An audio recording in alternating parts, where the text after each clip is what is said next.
Hello everyone, good morning. Myself Dilip Garg, lecturer civil engineering at GPC Karauli. जैसा कि last lecture में हम indeterminacy के बारे में डिस्कस कर रहे थे, जिसमें हमने ये बताया था कि भाई इंडिटर्मिनेसी क्या होती है, कितने टाइप की होती है, ठीक है। फिर उसके बाद हमने डिस्कस किया था कि भाई जो आपकी पिन जॉइंटेड स्ट्रक्चर हैं, जो ट्रस स्ट्रक्चर है, उनकी इंडिटर्मिनेसी कैसे निकाली जाती है। उसके बाद फ्रेम्ड स्ट्रक्चर के बारे में हमने डिस्कस किया था कि फ्रेम्ड स्ट्रक्चर जो होती हैं, ठीक है, उनकी इंडिटर्मिनेसी कैसे का कैलकुलेट की जाती है। आज हम डिस्कस करेंगे कि इंडिटर्मिनेसी ऑफ बीम, जो बीम होती हैं, ठीक है, उनकी इंडिटर्मिनेसी किस तरह से फाइंड की जाएगी। अब अगर मैं बात करूँ बीम की, तो बीम जो होती है वो आपका एक तरह से रिजिड जॉइंटेड प्लेन फ्रेम होती है। फ्रेम तो किस तरह की होती है कि जो आपका स्ट्रक्चर है, यहाँ पे हिंज हो या फिक्स हो, वो किसी भी तरह से अगर इस तरह का कोई पोर्टल बन रहा है तो ये फ्रेम की तरह है, ठीक है। यहाँ पे अगर कोई बॉक्स है तो ये इस तरह से फ्रेम।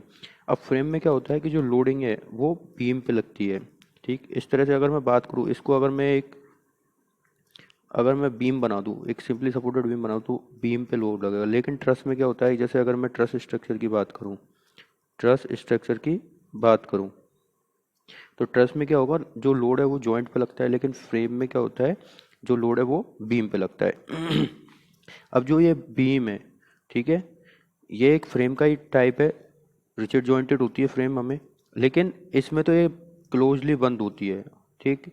यहाँ पे ये ओपन रहती है, ये जो फ्रेम है ओपन रहती है। अब निकालते कैसे हैं, जैसे हमने फ्रेम में डिस्कस किया था कि जो फ्रेम में आपका देखो डीएस क्या होता है, टोटल डीएस ही स्टैटिक प्लस ओ और आपका इंटरनल। ये तो है स्टैटिक एक्सटर्नल और यह है स्टैटिक इंटरनल, ठीक। स्टैटिक जो एक्सटर्नल, उसका तो सिंपल सा फॉर्मूला होता है कि टोटल जो रिएक्शंस हैं सपोर्ट, उनमें से आपको आर घटाना है। आर आपका क्या है, टोटल इक्विलिब्रियम इक्वेशन। यहाँ पे क्या होता है फ्रेम्स के केस में 3C। सी क्या है, नंबर ऑफ क्लोज लूप। तो यहाँ पे अगर जैसे मैं बात करूँ, एक फ्रेम बनाऊँ आपको, जैसे अगर मैं एक फ्रेम बनाऊँ, पहले उसको देखते हैं दोबारा, तब ये समझ में आएगा हमारे। अगर मैंने इस तरह से एक फ्रेम बनाया, तो अगर मैं बात करूं डीएस की, तो यहाँ पे 3 और यहाँ पे 3, टोटल कितनी हो गई 6। और आर माइनस के आर होता है तो माइनस के 3, ठीक है। तो कितना हो गया 3। तो स्टैटिक एक्सटर्नल तो कितनी आ गई 3, और 3C से बात करें तो कितना है, एक और एक दो, दो क्लोज लूप हो गए, एक और एक दो। तो 3C कितना हो गया 6, 6 और 3 9। तो इस जो फ्रेम की जो टोटल इंडिटर्मिनेसी है वो कितनी है 9। अब चूंकि जो बीम है वो ओपन कॉन्फ़िगरेशन होता है किसका, फ्रेम का, तो वहां पे कहने का मतलब क्या है, कोई भी क्लोज लूप नहीं होगा। जब क्लोज लूप होगा ही नहीं तो 3C बराबर कितना, सी का मान 0, तो ये 0 रहेगा। तो बीम के केस में ये जो इंटरनल इंडिटर्मिनेसी है ये हमेशा 0 रहती है। लेकिन अगर हाइब्रिड जॉइंट है, आगे बताएंगे कि हाइब्रिड जॉइंट क्या है, तब है तो वो थोड़ा चेंज हो जाती है। तो चलिए डिस्कस करते हैं। जैसा कि आप देख पा रहे हैं कि हमारे पास बीम है, ठीक है, जिसका एक सिरा फिक्स है, दूसरा हिंज है। तो अगर मैं डीएस की बात करूं तो डीएस क्या होगी, डीएसई प्लस के DSi, static external plus static internal. अब जैसा हमें पता है स्टैटिक एक्सटर्नल क्या होती है, टोटल सपोर्ट रिएक्शन माइनस के आर। यहाँ पे मैंने डायरेक्ट लिख दिया, आप चाहो तो लिख सकते हो आर ई माइनस के आर। अगर जनरल लोडिंग है जब तो आर का मान कितना 3, और वर्टिकल लोडिंग है तो आर का मान कितना 2। अब वहीं पे आर ई भी चेंज हो जाता है। अगर जनरल लोडिंग होती है तो आर ई में तीनों को कंसीडर करते हैं, आर एक्स, आर वाई और एम जेड। और अगर वर्टिकल लोडिंग है तब एम जेड और आर वाई, आर एच क्या हो जाता है 0।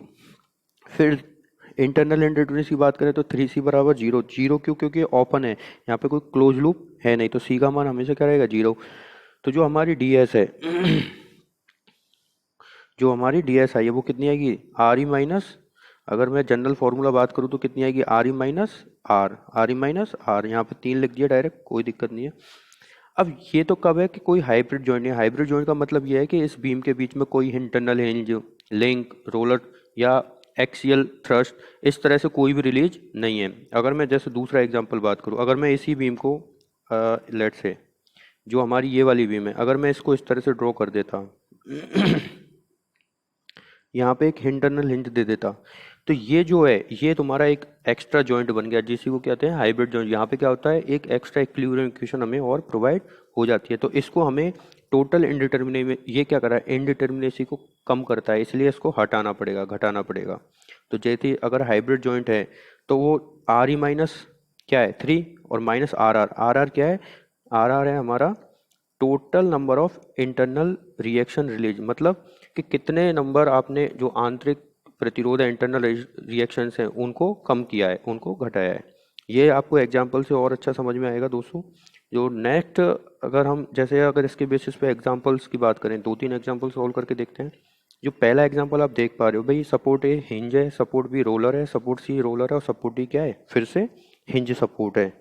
तो अगर मैं ds की बात करूं तो ds क्या होगा, dsc प्लस dsi, ds क्या होगा, dsc प्लस dsi। अब बीम है तो बीम के केस में तो dsi क्या होगा, जीरो, dsi तो क्या होगा जीरो, क्योंकि 3c होता है और 3c का मतलब क्लोज लूप है नहीं। तो हम जब भी बात करें डायरेक्ट भी लिख सकते हो आप dsc। तो dsi में क्या होता है, R E minus R, R E minus के आर। अब जनरल लोडिंग है, कोई पर्टिकुलर लोडिंग नहीं है, तो आर का मान कितना 3 और आर ई हमें कैलकुलेट करना है। तो देखो आर ई देखो, ए पे कितने 2, ए पे कितने 2, बी पे कितना है 1 1, सी पे 1 रोलर है और डी पे कितना है 3 फिक्स है। तो टोटल कितने होगा, 2 और 1 3 और 4, 4 और 3 7। तो टोटल जो सपोर्ट रिएक्शन वो तो कितनी हो गई, टोटल सपोर्ट रिएक्शन तो कितनी हो गई 4। उसके बाद जो आपका है हाइब्रिड जॉइंट, कोई इंटरनल इंजन नहीं है, कोई लिंक नहीं है, कुछ भी नहीं है, तो आर आर का मान कितना 0। तो उस तरह से डीएससी क्या हो जाएगा, आर ई माइनस के 3, तो 7 माइनस के 3 बराबर 4। तो इस जो बीम की इंडिटर्मिनेसी है वो कितनी है, 4 डिग्री की है। इसके बाद अगर नेक्स्ट एग्जाम्पल समझे जिसमें हमारे पास क्या है, इंटरनल हिंज है, कहाँ पे है, सपोर्ट ई पे, सॉरी सपोर्ट ई पे नहीं, बीम में पॉइंट ई पर। तो अगर मैं आर ई की बात करूँ तो यहाँ पे कितना 2, यहाँ पे कितना 1, यहाँ पे कितना 1 और यहाँ पे कितना 3। तो टोटल कितना हो गया, 3 और 2 5, 5 और 2 7। तो टोटल रिएक्शन कितनी हो गई 7। अब आर आर, आर आर क्या है, total number of internal reactions release या नंबर ऑफ हाइब्रिड जॉइंट। अब हिंज है, हिंज के केस में कितना होता है 1 होता है, तो बस 1 है और इसके अलावा कुछ है नहीं, तो 1 हो गया।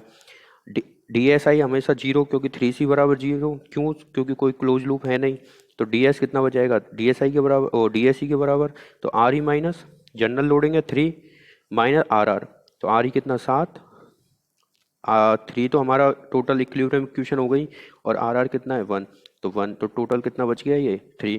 तो इस बीम की कितनी इंडिटर्मिनेसी है 3। अब देखो आप इन दोनों बीम को कंपेयर करते हैं कि पहली जो बीम थी आपकी उसमें जब इंटरनल इंजन नहीं थी तब तो कितनी आ रही थी ds 4, मतलब 4 डिग्री की इंडिटर्मिनेसी है। मतलब इस बीम को अगर सॉल्व करना है तो हमें 4 एक्स्ट्रा इक्वेशंस की जरूरत है।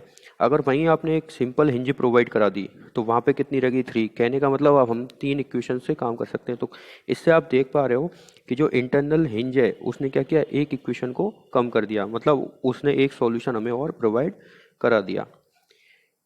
इसी चीज़ में एक एग्जांपल वर्टिकल लोडिंग से रिलेटेड देखते हैं कि आप देख पा रहे हो कि ये बीम है हमारी, ठीक है। बीम में क्या है, ए सपोर्ट फिक्स है, बी हिंज है, सी हिंज है और डी फिक्स है और वर्टिकल लोडिंग दी हुई है। अगर इस तरह से लोडिंग है तो ऑब्वियस सी बात है वर्टिकल है। तो डी एस क्या होगी, डी एस होगी R E minus R minus R R. R E तो क्या है टोटल एक्सटर्नल रिएक्शंस, आर क्या है total equilibrium equations available, R R का है टोटल इंटरनल रिलीज। देखते हैं अब जब वर्टिकल लोडिंग है तो 3 यहाँ पे कितने रह जाएंगे 2 सपोर्ट रिएक्शन, क्योंकि हॉरिजॉन्टल वाली तो आएगी नहीं काउंट में। जब यहाँ पे कितना और हो जाएगा 1, यहाँ पे भी 1 और यहाँ पे 2, तो कितना हो गया 2 और 1 3 और 1 4 और 2 6। तो टोटल जो आर ई है वो कितनी हो जाएगी 6। ठीक, दूसरी बात आर की बात करें तो वो भी कितनी रह जाएगी 2, एफ वाई बराबर 0 और समेशन एम जेड बराबर 0। ठीक, इसके बाद अगर हम देखें कि भाई आर आर, अब बीच में कोई भी आपको एक्स्ट्रा लिंक हिंज वगैरह कुछ भी नहीं दिया है तो आर आर का मान कितना होगा, वो भी 0 हो जाएगा। आर आर भी आपका क्या हो जाएगा 0। तो टोटल और डी एस आई तो हमेशा कौन सी, डी एस आई बराबर 3c, तो c का मान तो 0 है ही है, तो ये भी 0 हो गई। तो कितना बच गया, आर ई 6 माइनस के आर कितना 2 और आर आर कितना 0, तो टोटल कितने आ गया 4। तो इस वाली बीम के लिए जो टोटल इंडिटर्मिनेसी है वो कितनी आएगी 4। एक और एग्जांपल देखते हैं, उसमें आपको एक चीज़ और इंटरेस्टिंग पता चलेगी। देखो यहाँ पे जो आपको बीम शो हुई है इसमें 2 नई चीज़ आई है। एक तो आपका रोलर हिंज, एक तो होती है सिंपल इंटरनल हिंज, एक रोलर टाइप की हिंज होती है या रोलर सपोर्ट मान सकते हो अंदर की तरफ बीम में, और एक होता है एक्सियल रिलीज, इसको बोलते हैं एक्सियल रिलीज जो है रोलर रिलीज।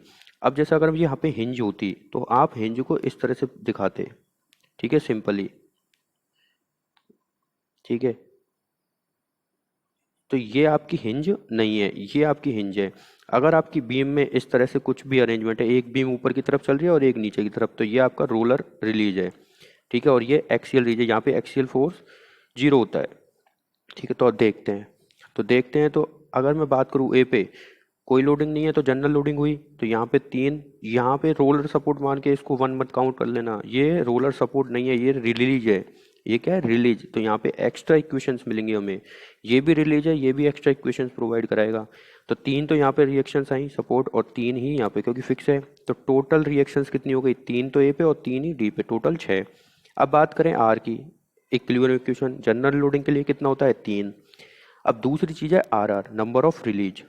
तो जो ये रोलर सपोर्ट है, वो सॉरी रोलर सपोर्ट नहीं, रोलर रिलीज है, यहाँ पे हमारी हिंज पे तो कितनी होती है, 1, लेकिन रोलर रिलीज पे कितनी होती है, ये 2। और एक्सियल जो रिलीज है ये जहाँ पे शेयर फोर्स 0 होता है, तो यहाँ पे कितनी होती है, 1। तो टोटल रिलीज कितनी होगी, 2 तो बी पे और एक एक्सियल पे, तो कितनी होगी, 3। तो इस तरह से 3, ये सेम एक तरह से लिंक की तरह काम करता है। लिंक, हाँ, एक एग्जांपल और मैं आपको अगर ड्रॉ करके दिखाऊं, अगर ये बीम इस तरह से होती मान के चलिए, यहाँ पे अगर हिंज होती, यहाँ पे ये, और मान के चलो कुछ इस तरह का भी होता, कैसे भी है, बस एग्जांपल। तो ये जो कड़ी है, एक कड़ी यहाँ पे है और ये पूरी कड़ी है, तो ये क्या है, लिंक बोलते हैं इसको, क्या बोलते हैं, इसको बोलते हैं लिंक, ठीक है। तो लिंक में एक हिंज तो यहाँ पे बन रही है और एक हिंज यहाँ पे बन रही है, तो यहाँ पे अगर रिलीज की बात करें तो एक तो यहाँ पे मिलेगा और एक यहाँ पे, तो टोटल रिलीज कितना मिलेगा लिंक में, 2। इंटरनल हिंज में 1 होता है, रोलर रिलीज में 2 होता है, लिंक में भी 2 होता है, और एक्सियल रिलीज में 1 होता है। तो तीनों में से कोई सा भी हो तो वो आप अपने हिसाब से देख सकते हैं। तो अगर हम इसी एग्जांपल की बात करें तो 3 तो यहाँ पे और 3 ही यहाँ पे, तो टोटल तो रिएक्शंस कितनी हो गई, 6। रिलीज की बात करें तो 2 यहाँ पे और एक यहाँ पे, तो टोटल रिलीज कितना हो गया, वो भी 3, 2 और 1, 3। अब इक्विलिब्रियम इक्वेशन जनरल लोडिंग है 3 हो गई, तो डीएस कैसे काउंट करेंगे, फिर से डीएस आई तो 0 ही होना है क्योंकि 3C बराबर 0 है, तो 6, ये तो माइनस आर कितना है, 3, और माइनस आर आर कितना है, 3, तो टोटल रिएक्शन वो इंडिटरमिनेसी कितनी आ गई इसकी, 0। तो ये जो बीम है आपकी, आप इस वाली बीम के लिए भी इस तरह से कैलकुलेट कर सकते हो। और भी अगर आप एग्जांपल देखना चाहो तो बहुत सारे एग्जांपल बन सकते हैं। जैसे अगर मैं एक सिंपल इसी में मॉडिफाइड करके दिखाऊं आपको, जैसे मान के चलिए ये आपकी एक बीम है, ठीक है, ये आपका इस तरह का सपोर्ट हो गया, ठीक। उसके बाद आपका मान के चलिए ये बीम यहाँ गई, यहाँ पे इस तरह का बन गया, ये हिंज बन गई, ठीक है, और यहाँ पे ये, ठीक। तो देखिए ये तो क्या फिक्स सपोर्ट, तो यहाँ पे कितनी हो गई, 3।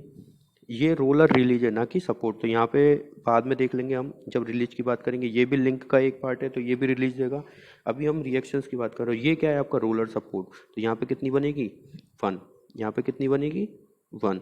तो टोटल कितनी हो गई, 3 प्लस के 1 बराबर कितनी हो गई, ये हो गई 4। क्या हो गया, ये आर ई का मान।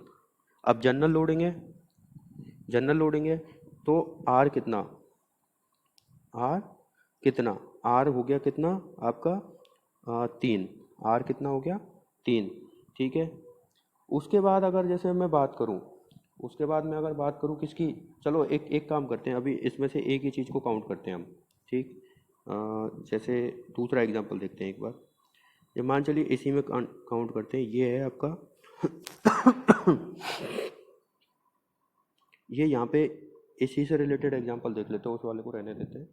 तो अगर आपका ये भी फिक्स सपोर्ट है और ये भी आपका फिक्स सपोर्ट है, तो टोटल कितनी हो गई, 3 यहाँ पे और 3 यहाँ पे, कितनी हो गई आपकी, 6 हो गई, ठीक।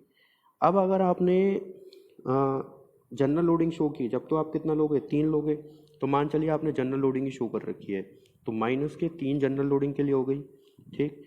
अब अगर मैं बात करूँ कैसे, यहाँ पे एक हिंज दे दूँ और यहाँ पे जैसे एक और हिंज दे दी, ठीक।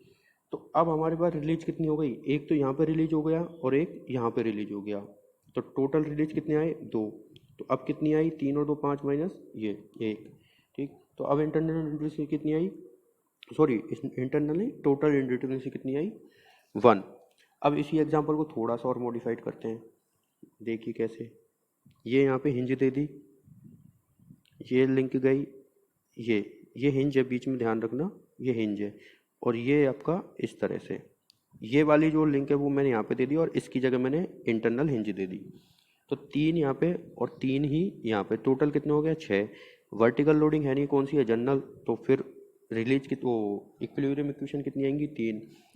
अब माइनस, देखो ये क्या है, रोलर, ये क्या है, रोलर रिलीज, यहाँ पे कितनी आएगी, 2, और यहाँ पे कितनी आएगी, 1, तो टोटल कितनी होगी, 2 और 1, 3। अब कितनी हो गई, फिर से 0। तो इस तरह से वो आपसे एग्जाम में किसी भी चीज़ कैसे भी मॉडिफाइड करके पूछ सकता है, ऐसा नहीं है कि वो एक फिक्स एग्जांपल पूछे। तो इस बेसिस पे आप, इस कॉन्सेप्ट पे आप बीम से रिलेटेड प्रॉब्लम सॉल्व कर सकते हैं दोस्तों। चलिए आज के लिए थैंक यू, नेक्स्ट सेशन में अगला टॉपिक डिस्कस करेंगे।